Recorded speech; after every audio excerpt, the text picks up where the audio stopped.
byabadde birungi si birungi embeera esobodde okuba ate ng'etambula.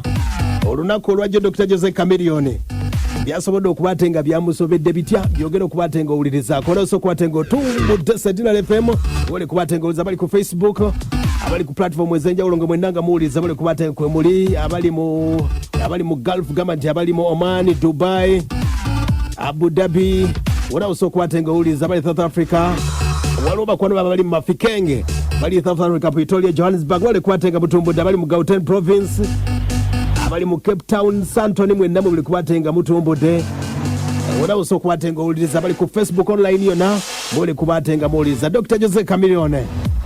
Olunaku olwajjo yakiguddeko yatuuse mu parking y'amasengere abakungu ba Revenue Authority basobodde okuba tebamukunyiza kata Dr. Jose Chameleon akaabe olw'embeera nti emmotoka badde erugenda kati ninyo Dr. Jose Chameleon. Dr. Jose Chameleon waliwo emmotoka gy'alina bagiyita mpenko ni V8 ng'agifuna mwaka gwa 2014 kisuubirwa nti omukyalo gwe bayita Achayi omukyalo nava South Sudan bamuyita Lady Achayi era nga kigwa Dr. Jose Chameleon bagimuwa emmotoka eno V8 Toyota etambulanga muntu. Kati olunaku olwajjo Revenue Authority basobodde okuba ate bakunya Dr. Jose Chameleon nga bamubuuza ebipapula by'emmotoka eno biri ludda wa ssebo.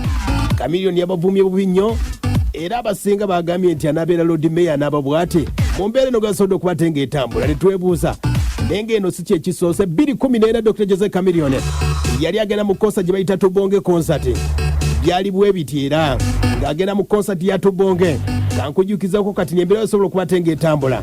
Ekitongole kya Revenue Authority waliwo emmotoka gy'alina Escalade ng'eriko erinnya Dr. Jose Chameleon.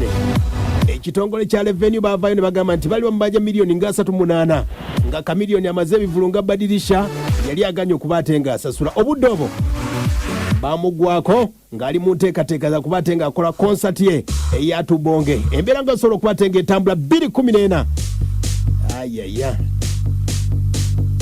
ankujukizemu wano kati nsooka olye Chameleon 2014 nga bamutwalako emmotoka ya Escalade yiine eddoboozi lino ndifunye sweta we liirino ekyokunywa yo cheers abalabi nekagina nyini kyaliwa yo muziki wagumukuba polisi nagikubire batalyon eveeyo ne TV zonna zikubire zijje balabe ekiddirira. Sina sente zibimusajja mwafu sina sente wano yembadde mbi abayiwala embadde eno batwale eno tunalabagana ojanga nawe bakutumye kunkalubirira naye nga baba bakutumye kusubanja musolo era nkuba property lero bwotutta omusolo paka lwe nasasula byemula olye nkwegula miliyoni 7 tubanje miliyoni mega ye munaffe oyo Dr. Jose Chameleon 2014 nga bamutwalako emmotoka ye gye bayita Escalade yali agala bba wamu BMW wabula era emmotoka basobola okuba ate nga bagitwala Escalade y'obudde obwo oba yasasula tetumanye.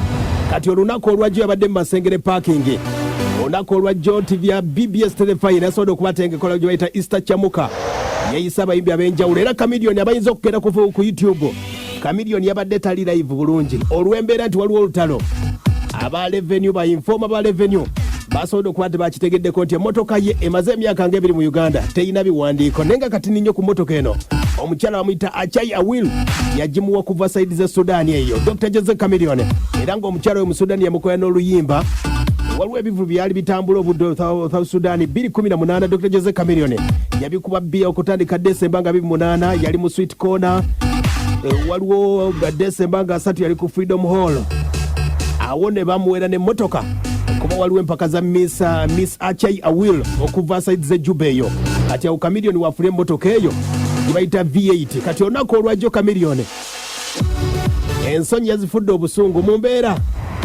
eya Easter ng'agamba nti amazuukira nga yeebuuza aba Revenue bo bakola budde ki tebawummulako tebalya Easter ate ng'omukulembeze tutegeeza 24/7 aba Revenue balina okuba ate nga kwe bali nga bakola sooka owulye Chameleon ne beebuuza ne abeera Lord Mayor n'ababwati wulira twabikowa. Very simple. I asked for the papers.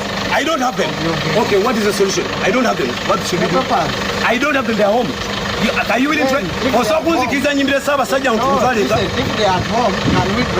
can I please do the Kabaka's job before I do your job? Can I please do the king's job before I do your job? Can I please do the king's job? Can I please? I am asking you. Can I please? Okay. Okay, when you get done. Can you wait for me to serve the king before I serve you? Can you wait for me to serve the king before I serve you? We are going for a life. Can you please wait for me to do my job for the king? I don't have the papers. Don't touch me. My brother, today is public holiday. Ye munnaffe Dr. Jose Chameleon ng'ali ku parking y'amasengere nga bamubuuza ebiwandiiko biri wanga agamba yabirese waka Chameleon. Mu busungu obw'amaanyi waliwo gentegeddeko okuva sayidi z'ennakawa nga kigambibwa nti mu nnaku nga 2 Chameleon waba talafulumiza mpapula ezo emmotoka eyinza okuba ate ng'emuvaako olw'embeera nti alina okusasula zonna embeera yasobola okuba ate ng'etambula. Emmotoka eno bagimuwa Sudaani era obudde obwo Chameleon yagivuga okuva e Sudaani paka mu Uganda. Mu mbeera eyo nga bw'etambula ekitongole kya Revenue nga kigamba basobodde okuba ate nga bayisizaamu omukozi waabwe amaaso kati embeera nga bw'eri buli ayina emmotoka nga togiwandiisanga. Chameleon yasobodde okuba ate nga asiiwuuka empisa sooka owulire ng'avuma owa Revenue. You don't rest. You are at Towumulako bantu mwe. Public holiday just Katonda yazuukidde. Listen to me, you're also exposing your stupidity. Tosa kujja ku public holiday. Otalika okuleeta abantu bo nonsense. Bro, abantu akowa. We are fed up, we are tired. Keep a distance. It is okay. My brother. Talk to me. My brother, I want to make sure that... Okay. Can you do your work? Can you also do your job? Today is a public holiday. Easter. Kristo zukide lero. Siza kuyimbira kabaka. Okay, Chameleon, I'm listening. Don't take a moment here. Can you do your work? Wait for the papers. Can you wait for me to do my king's job? Yes, finish your work. Thank you. For the papers. Thank you. Okay? Yes, thank you. Finish your but work. I want to ask you one last question. It's okay. Does your government rest? You are at Towumulako. I'm an enforcement Public holiday. I'm an enforcement Jesus is rising and you're here. It is okay. Finish your work. You're a slave. Finish your work. You're a slave of a mentality that you don't know. Thank you. Finish your You're work. not free. Mr. Chameleon, finish your work. Then Please we wait shall for be me. waiting for the papers. And you have to follow me to my home because my papers No, are at my I will house. not go to your place. I'm Please. waiting for the papers. Your enforcement, omuntu asobola okuteeka endagamuntu yewaka n'asigaza ID endagamuntu ya photocopy. Listen to me, you have to follow me to my house to give my papers. Which is okay. Ewange tewali You police. drive and get the papers. Please, finish you your follow work. me. Yes, finish your work. Will you follow me? Fine. Thank you. Finish your work. Follow me, Then we go. shall pray. Ye Dr. Jose Chameleon yembeere wasobodde okuba ate ng'abuuza aba Revenue mbubbo ku Easter tebawumula. Ono nno yabadde mukwasi w'amateeka nga mbuuza empapula z'emmotoka yo VAT eriwa mpenkoni eyo eya Chameleon teriko number plate gye buvuddeko waliko number plate ya South Sudan. Ne weebuuza nti Chameleon wadde yabadde yeekwasa nti ayina emirimu emitongole gy'alina okuba ate ng'atuukiriza naye nga bamubuuza biriwo ebikwatagana n'emmotoka eno. Chameleon mu mbeera eyo ey'obusungu gyasobodde okuba ate ng'ayisaamu omukulu oyo nategereka erinnya mumita Samuel wa Revenue naye ng'agava ennakawa mu nnaku nga 2 Chameleon ogenda okuba ate ng'owulira embeera gyesobodde okuba ate ng'ayisaamu omukozi waabwe ona osobola okuba ate ng'otumbudde kuba ate ng'owuliriza abali ku Facebook live agamba nti Anabira webule kuba ate ng'otumbudde ole osobola okuba ate ng'owuliriza abali ku Facebook ez'enjawulo Pato Yujo gambo tebule kuba ate ng'owuliriza Angel Malayika ng'ombuzeeko Suzanne Wesali biga pono sefo gabotelu Chams Ibrahim ogambye nti oli mu kiddo owuliriza ayaya musitwa ku lw'ekitovu ogamba otebule kwatenga owuliriza ye Dr. Jose Chameleon 2014 nkulagiseeko emmotoka Escalade bagitwala Revenue nga kigamba nti waliwo VAT emisolo egyava mbivulu ebyenjawulo teyagisasula milioni 3.8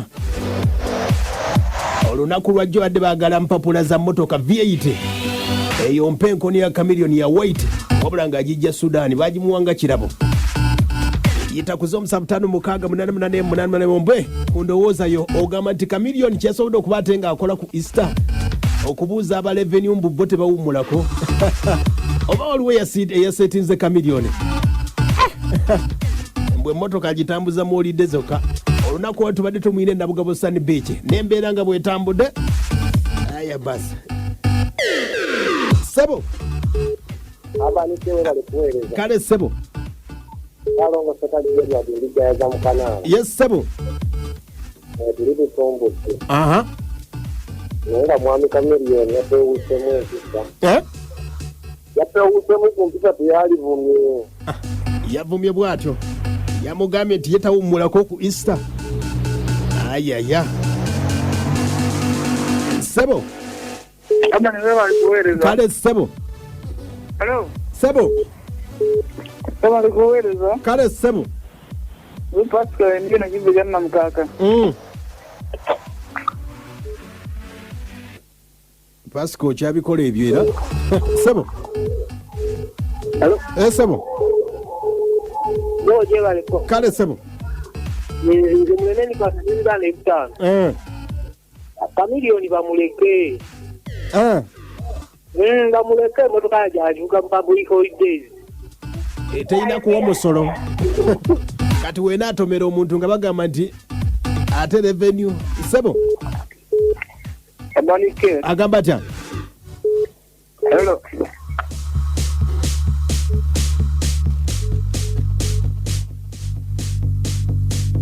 ssebo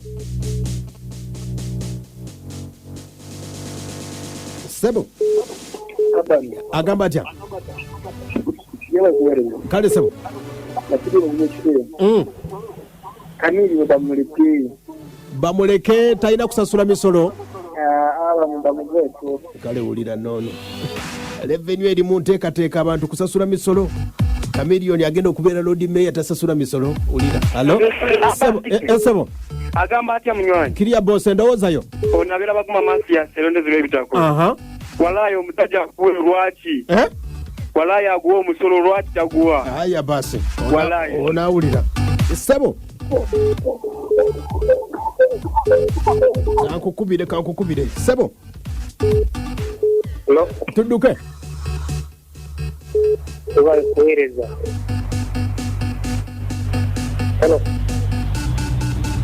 bw'okuba genda ku nsonga straight awala ssebo ate onabera muzekasensere ku mwalo gw'empo wendowooza Dr. Jose Chameleon naye ng'ogamba oti ati kati abani olaba ntajja okubuuza si kibi ino babuuza bo tebawummulako tege tewawulira pulezidenti ng'ayogera yagamba aba revenue balina okukola ssebo oli wa enforcement yakwata ebiyingira eggwanga nga tebiyise mu makubo matuufu emutukula bakola akadde kano era nga n'ebyamaguzi biyingira kati Chameleon butasasula ssente za motoka ssebo agamba atya